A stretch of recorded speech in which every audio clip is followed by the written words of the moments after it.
Hello friends. In this lesson, I want to show you the batch render, which is the sequential render part. In the sequential render part, you need to create your scenes in this way. Creating a scene is one of the basic parts in SketchUp, friends, because without creating a scene, batch render won't know which scene to render.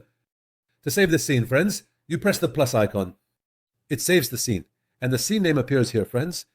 You can also change the scene name by right-clicking here. Be careful not to use Turkish characters, friends. After creating the scene, if you click on the two-point perspective from the camera section, your scene will be perfectly vertical. Apart from that, you need to come to the Vray asset editor here and open the Save Image section. Friends, normally this is closed. You need to open it by pressing the button here. You need to mark where you want to save your file.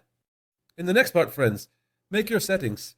Set your settings to high or high plus and increase the ratio of 1920 by 1080 here. Why increase it? Because the resolution is at 1K value. This is the test render we have done, friends. By increasing this, you can get it at 2K and 4K ratios.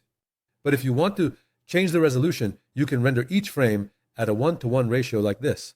But after doing these, for example, after saying update in scene 7, when I move to scene 3, friends, since the settings for scene 3 will be different, you need to apply the same settings there and say update on it.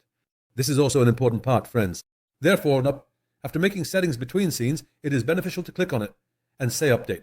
Friends, in the batch render section, look, I came to scene 3 like this.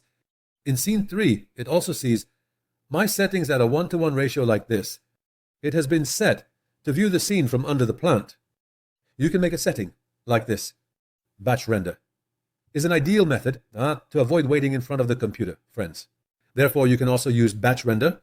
That's all for this lesson. See you in our other lessons. Goodbye.